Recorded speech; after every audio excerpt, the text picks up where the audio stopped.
Hello friends.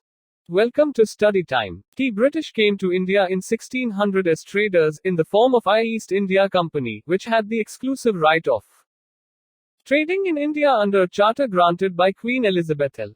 In 1765, the company, which till now had purely trading functions, obtained the Diwani, i.e., rights over revenue and civil justice, of Bengal, Bihar and Orissa. This started its career as a territorial power. In 1858, in the wake of the Sepoy Mutiny, the British Crown assumed direct responsibility for the governance of India. This rule continued until India was granted independence on August 15, 1947. With independence came the need for a constitution. Hence, a constituent assembly was formed for this purpose in 1946, and on January 26, 1950, the constitution came into being. However, various features of the Indian constitution and polity have their roots in the British rule.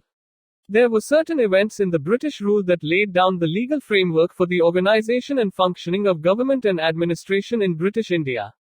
These events have greatly influenced our constitution and polity. They are explained here in a chronological order under two major headings. 1. The Company Rule 1773-1858-2. The Crown Rule 1858-1947. Regulating Act of 1773. This act was of great constitutional importance as a. It was the first step taken by the British government to control and regulate the affairs of the East India Company in India. B. It recognized, for the first time, the political and administrative functions of the company, and c. It laid the foundations of central administration in India. The features of this act were as follows. 1. It designated the Governor of Bengal as the Governor General of Bengal, and created an executive council of 4 members to assist him. The first such Governor General was Lord Warren Hastings. 2. It made the governors of Bombay and Madras presidencies subordinate to the Governor General of Bengal, unlike earlier, when the 3 presidencies were independent of one another. 3. It provided for the establishment of a Supreme Court at Calcutta 1774, comprising 1 Chief Justice and 3 other judges. 4. It prohibited the servants of the company from engaging in any private trade or accepting presents or bribes from the natives. 5. It strengthened the control of the British government over the company by requiring the Court of Directors, governing body of the company, to report on its revenue, civil, and military affairs in India. Amending Act of 1781. In a bid to rectify the defects of the Regulating Act of 1773, the British Parliament passed the Amending Act of 1781, also known as the Act of Settlement. The features of this act were as follows. 1. It exempted the Governor General and the Council from the jurisdiction of the Supreme Court for the acts done by them in their official capacity. Similarly, it also exempted the servants of the company from the jurisdiction of the Supreme Court for their official actions. It excluded the revenue matters and the matters arising in the collection of revenue from the jurisdiction of the Supreme Court. It provided that the Supreme Court was to have jurisdiction over all the inhabitants of Calcutta. It also required the court to administer the personal law of the defendants, i.e., Hindus were to be tried according to the Hindu law and Muslims were to be tried according to the Mohammedan law. It laid down that the appeals from the provincial courts could be taken to the Governor General in Council and not to the Supreme Court. It empowered the Governor General in Council to frame regulations for the provincial courts and councils. Pitt's India Act of 1784. The next important act was the Pitt's India Act of 1784. The features of this act were as follows. 1. 2. It distinguished between the commercial and political functions of the company. It allowed the Court of Directors to manage the commercial affairs but created a new body called Board of Control to manage the political affairs. Thus, it established a system of double government. It empowered the Board of Control to supervise and direct all operations of the civil and military government or revenues of the British possessions in India. Thus, the act was significant for 2 reasons. First, the company's territories in India were for the first time called the British possessions in India, and second, the British government was given the supreme control over company's affairs and its administration in India. Act of 1786. In 1786, Lord Cornwallis was appointed as the Governor General of Bengal. He placed 2 demands to accept that post, viz. 1. He should be given power to override the decision of his council in special cases. 2. He would also be the commander-in-chief. Accordingly, the Act of 1786 was enacted to make both the provisions. Charter Act of 1793. The features of this act were as follows. 1. It extended the overriding power given to Lord Cornwallis over his council, to all future Governor-Generals and Governors of Presidencies. 2. It gave the Governor-General more powers and control over the governments of the subordinate presidencies of Bombay and Madras. 3. It extended the trade monopoly of the company in India for another period of 20 years. 4. It provided that the Commander-in-Chief was not to be a member of the Governor-General's Council unless he was S0 appointed. 5. It laid down that the members of the Board of Control and their staff were, henceforth, to be paid out of the Indian revenues. Charter Act of 1813. The features of this act were as follows. 1. It abolished the trade monopoly of the company in India, i.e., the Indian trade was thrown open to all British merchants. However, it continued the monopoly of the company over trade in tea and trade with China. 2. It asserted the sovereignty of the British Crown over the company's territories in India. 3. It allowed the Christian missionaries to come to India for the purpose of enlightening the people. 4. It provided for the spread of Western education among the inhabitants of the British territories in India. 5. It authorized the local governments in India to impose taxes on persons. They could also punish the persons for not paying taxes. Charter Act of 1833. This act was the final step towards centralization in British India. The features of this act were as follows. 1. It made the Governor-General of Bengal as the Governor-General of India and vested in him all civil and military powers. Thus, the act created, for the first time, Government of India having authority over the entire territorial area possessed by the British in India. Lord William Bentinck was the first Governor-General of India. 2. It deprived the Governor of Bombay and Madras of their legislative powers. The Governor-General of India was given exclusive legislative powers for the entire British India.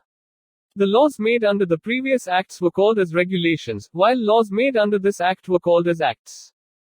3. It ended the activities of the East India Company as a commercial body, which became a purely administrative body. It provided that the company's territories in India were held by it, in trust for His Majesty, his heirs and successors. 4. The Charter Act of 1833 attempted to introduce a system of open competition for selection of civil servants and stated that the Indians should not be debarred from holding any place, office and employment under the company. However, this provision was negated after opposition from the Court of Directors. Charter Act of 1853. This was the last of the series of Charter Acts passed by the British Parliament between 1793 and 1853. It was a significant constitutional landmark. The features of this act were as follows. 1. It separated, for the first time, the legislative and executive functions of the Governor-General's Council. It provided for addition of 6 new members called Legislative Councillors to the Council. In other words, it established a separate Governor-General's Legislative Council which came to be known as the Indian Central Legislative Council. This legislative wing of the council functioned as a mini-parliament, adopting the same procedures as the British Parliament. Thus, legislation, for the first time, was treated as a special function of the government, requiring special machinery and special process. 2. It introduced an open competition system of selection and recruitment of civil servants. The Covenanted Civil Service 3 was, thus, thrown open to the Indians also. Accordingly, the Macaulay Committee, the Committee on the Indian Civil Service, was appointed in 1854. 3. It extended the company's rule and allowed it to retain the possession of Indian territories on trust for the British Crown. But, it did not specify any particular period, unlike the previous charters. This was a clear indication that the company's rule could be terminated at any time the Parliament liked. 4. It introduced, for the first time, local representation in the Indian Central Legislative Council. Of the 6 new legislative members of the Governor-General's Council, 4 members were appointed by the local provincial governments of Madras, Bombay, Bengal and Agra. Government of India Act of 1858. This significant act was enacted in the wake of the revolt of 1857, also known as the First War of Independence or the Sepoy Mutiny. The act, known as the Act for the Good Government of India, abolished the East India Company, and transferred the powers of government, territories and revenues to the British Crown. The features of this act were as follows. 1. It provided that India, henceforth, was to be governed by, and in the name of, Her Majesty. It changed the designation of the Governor-General of India to that of Viceroy of India. The Viceroy was the direct representative of the British Crown in India. Lord Canning thus became the first Viceroy of India. 2. It ended the system of double government by abolishing the Board of Control and Court of Directors. 3. It created a new office, Secretary of State for India, vested with complete authority and control over Indian administration. The Secretary of State was a member of the British Cabinet and was responsible ultimately to the British Parliament. 4. It established a 15-member Council of India to assist the Secretary of State for India. The Council was an advisory body. The Secretary of State was made the chairman of the Council. 5. It constituted the Secretary of State in Council as a body corporate, capable of suing and being sued in India and in England. The Act of 1858 was, however, largely confined to the improvement of the administrative machinery by which the Indian government was to be supervised and controlled in England. It did not alter in any substantial way the system of government that prevailed in India. Asterisk. Indian Councils Act of 1861. After the Great Revolt of 1857, the British government felt the necessity of seeking the cooperation of the Indians in the administration of their country. In pursuance of this policy of association, 3 acts were enacted by the British Parliament in 1861, 1892 and 1909. The Indian Councils Act of 1861 is an important landmark in the constitutional and political history of India. The features of this act were as follows. 1. It made a beginning of the representative institutions by associating Indians with the law-making process. It, thus, provided that the Viceroy should nominate some Indians as non-official members of his expanded council. In 1862, Lord Canning, the then Viceroy, nominated 3 Indians to his legislative council: the Raja of Benares, the Maharaja of Patiala and Sir Dinkar Rao. It initiated the process of decentralization by restoring the legislative powers to the Bombay and Madras presidencies. It, thus, reversed the centralizing tendency that started from the Regulating Act of 1773 and reached its climax under the Charter Act of 1833. This policy of legislative devolution resulted in the grant of almost complete internal autonomy to the provinces in 1937. It also provided for the establishment of new legislative councils for Bengal, northwestern provinces and Punjab, which were established in 1862, 1886 and 1897, respectively.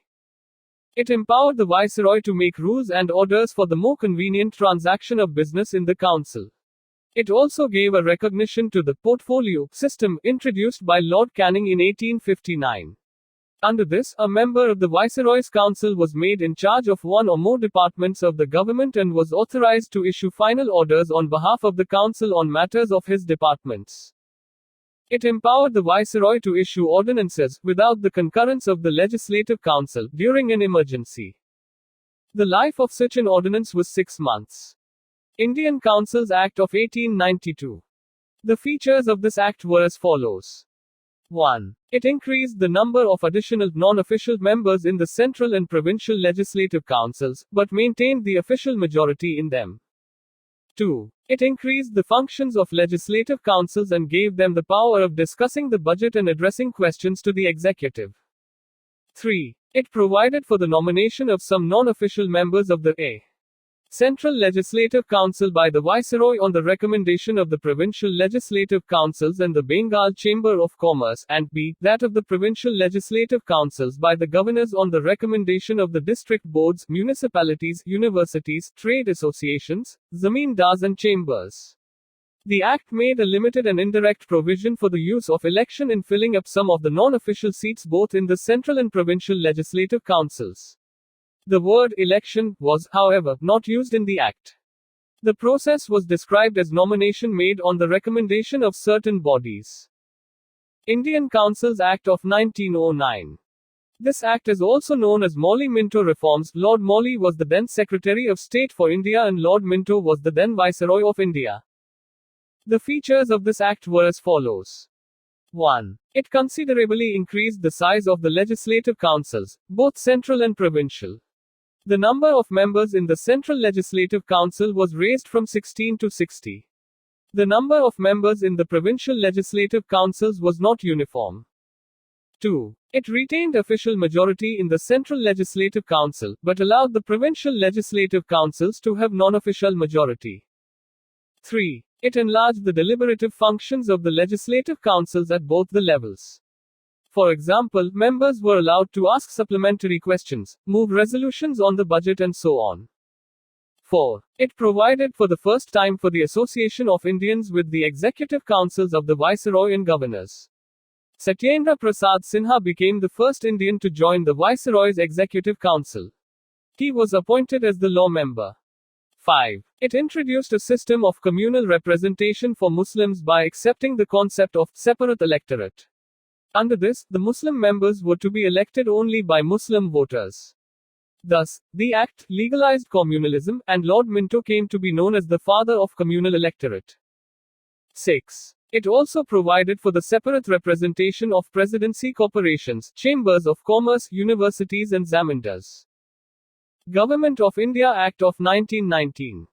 On August 20, 1917, the British government declared, for the first time, that its objective was the gradual introduction of responsible government in India. The Government of India Act of 1919 was thus enacted, which came into force in 1921. This act is also known as Montague Chelmsford Reforms. Montague was the Secretary of State for India and Lord Chelmsford was the Viceroy of India. The features of this act were as follows. 1. It relaxed the central control over the provinces by demarcating and separating the central and provincial subjects. The central and provincial legislatures were authorized to make laws on their respective list of subjects. However, the structure of government continued to be centralized and unitary. 2. It further divided the provincial subjects into two parts, transferred and reserved. The transferred subjects were to be administered by the governor with the aid of ministers. 10. Responsible to the Legislative Council. The reserved subjects, on the other hand, were to be administered by the governor and his executive council without being responsible to the Legislative Council. This dual scheme of governance was known as diarchy, a term derived from the Greek word diarche, which means double rule. However, this experiment was largely unsuccessful. It introduced, for the first time, bicameralism in direct elections in the country. Thus, the Indian Legislative Council was replaced by a bicameral legislature consisting of an upper house Council of State and a lower house Legislative Assembly. The majority of members of both the houses were chosen by direct election. It required that the 3 of the 6 members of the Viceroy's Executive Council, other than the Commander-in-Chief, were to be Indian. It extended the principle of communal representation by providing separate electorates for Sikhs, Indian Christians, Anglo-Indians and Europeans. It granted franchise to a limited number of people on the basis of property tax or education. It created a new office of the High Commissioner for India in London and transferred to him some of the functions hitherto performed by the Secretary of State for India. It provided for the establishment of a Public Service Commission. Hence, a Central Public Service Commission was set up in 1926 for recruiting civil servants.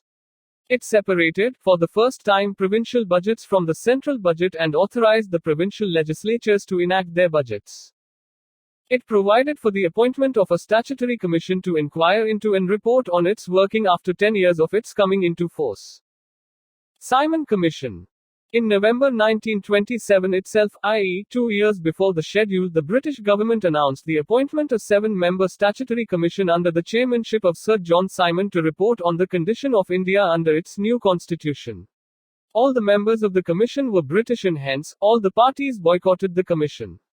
The commission submitted its report in 1930 and recommended the abolition of diarchy, extension of responsible government in the provinces, establishment of a federation of British India and princely states, continuation of communal electorate and so on.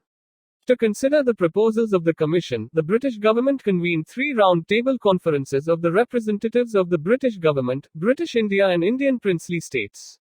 On the basis of these discussions, a white paper on constitutional reforms was prepared and submitted for the consideration of the Joint Select Committee of the British Parliament. The recommendations of this committee were incorporated with certain changes in the next Government of India Act of 1935. Communal Award. In August 1932, Ramsay MacDonald, the British Prime Minister, announced a scheme of representation of the minorities, which came to be known as the Communal Award. The award not only continued separate electorates for the Muslims, Sikhs, Indian Christians, Anglo-Indians and Europeans but also extended it to the depressed classes, scheduled castes. Gandhiji was distressed over this extension of the principle of communal representation to the depressed classes and undertook fast unto death in Yerwada jail, Pune, to get the award modified. At last, there was an agreement between the leaders of the Congress and the depressed classes. The agreement, known as Pune Pact, retained the Hindu joint electorate and gave reserved seats to the depressed classes. Government of India Act of 1935. The Act marked a second milestone towards a completely responsible government in India.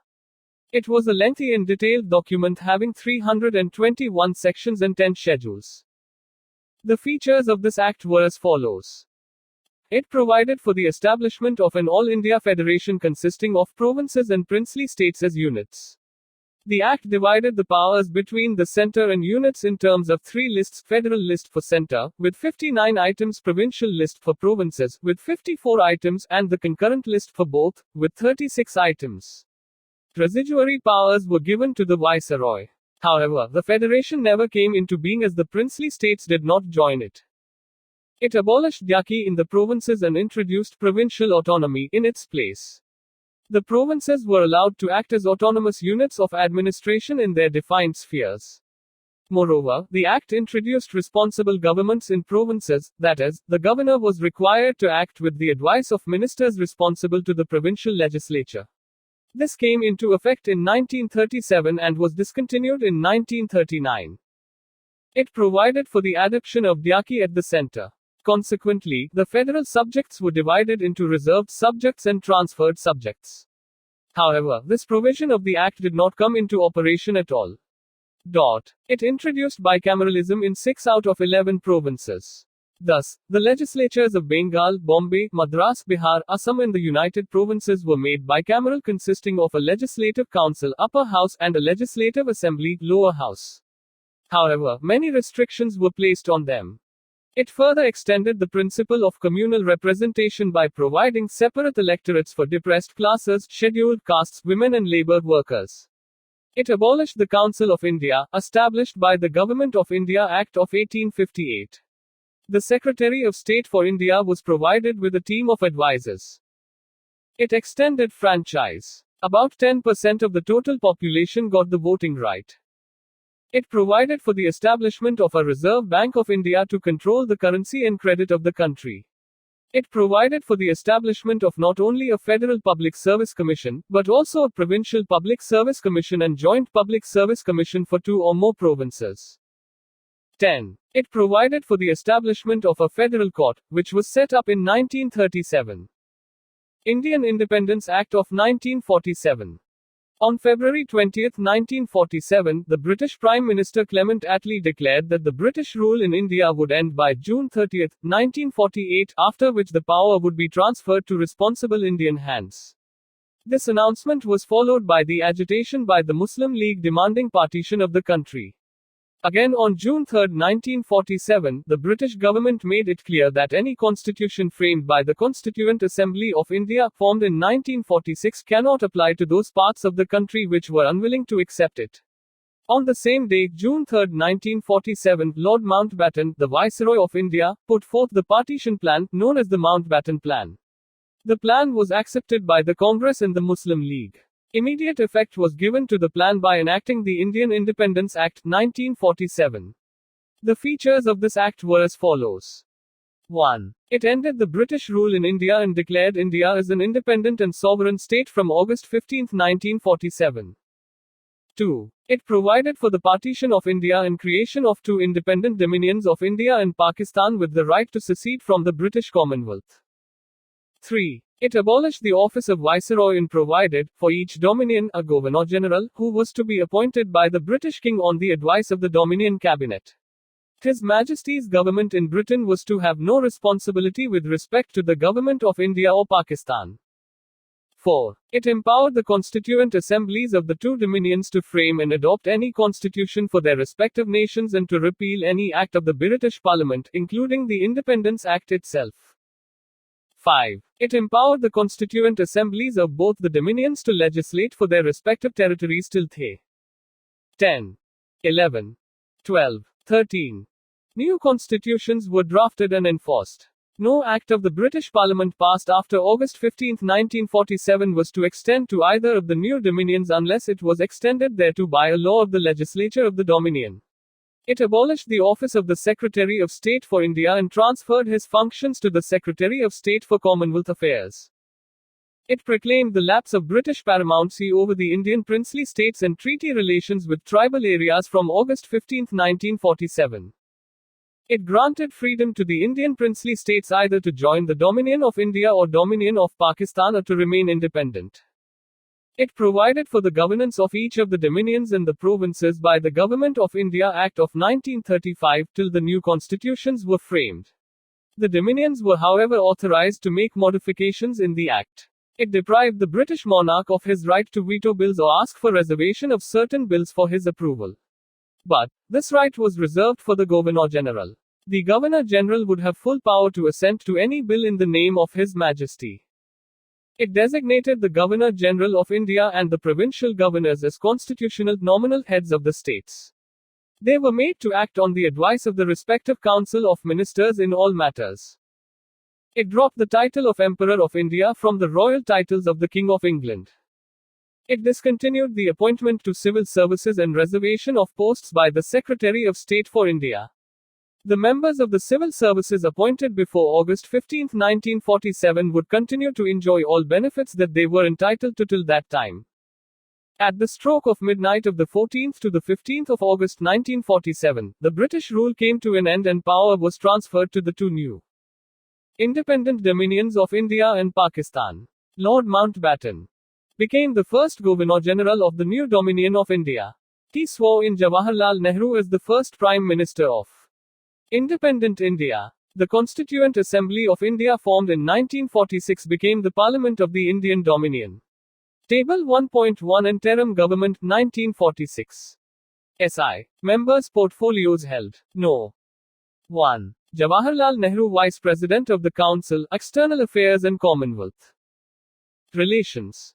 2. Sardar Vallabhbhai Home, Information and Broadcasting Patel. 3. Dr. Rajendra Prasad Food and Agriculture. 4. Dr. John Mathai Industries and Supplies. 5. Jagjeevan Ram Labor. 6. Sardar Baldev Singh Defense 7. 8. 9. C.H. Babha Works, Mines and Power Liaquat Ali Khan Finance. Abdur Rab Nishta Posts and Air. 10. Asaf Ali Railways and Transport. 11. C. Rajagopalachari Education and Arts. 12. L.I. Chundrigar Commerce. 13. Ghaznafar Ali Khan Health. 14. Joginder Nath Law Mandal. Note: the members of the interim government were members of the Viceroy's Executive Council. The Viceroy continued to be the head of the council. But Jawaharlal Nehru was designated as the Vice President of the Council. Table 1.2 First Cabinet of Free India 1947 SL. Members' portfolios held. 1. Jawaharlal Nehru Prime Minister, External Affairs and Commonwealth Relations, Scientific Research. 2. Sardar Vallabhbhai Home, Information and Broadcasting, Patel States. 3. Dr. Rajendra Prasad Food and Agriculture. 4. Maulana Abul Kalam Education Azad. 5. Dr. John Mathai Railways and Transport. 6. R.K. Shanmugam Finance Chetty.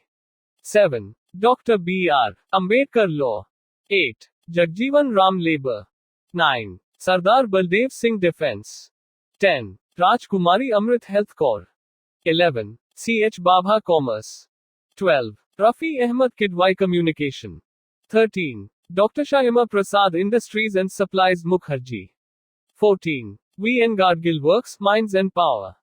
Notes and references. 1. The Mughal Emperor, Shah Alam, granted Diwani to the company after its victory in the Battle of Buxar 1764. 2. It was introduced in the British Parliament by the then Prime Minister, William Pitt. 3. At that time, the civil services of the company were classified into covenanted civil services, higher civil services, and uncovenanted civil services, lower civil. 10. Services. The former was created by a law of the company, while the latter was created otherwise. Subhash C. Kashyap, Our Constitution, National Book Trust, 3rd edition, 2001, p. 14. The system of budget was introduced in British India in 1860. V. N. Shukla, The Constitution of India, Eastern Book Company, 10th edition, 2001, p. 10. The declaration thus stated, the policy of His Majesty's government is that of the increasing association of Indians in every branch of the administration, and the gradual development of self-government institutions, with a view to the progressive realization of responsible government in India as an integral part of the British Empire. This was done on the recommendation of the Lee Commission on Superior Civil Services in India, 1923. 24. The Indian Independence Bill was introduced in the British Parliament on July 4, 1947 and received the royal assent on July 18, 1947. The Act came into force on August 15, 1947. The boundaries between the two dominions were determined by a boundary commission headed by Radcliffe. Pakistan included the provinces of West Punjab, Sindh, Baluchistan, East Bengal, Northwestern Frontier Province and the district of Sylhet in Assam.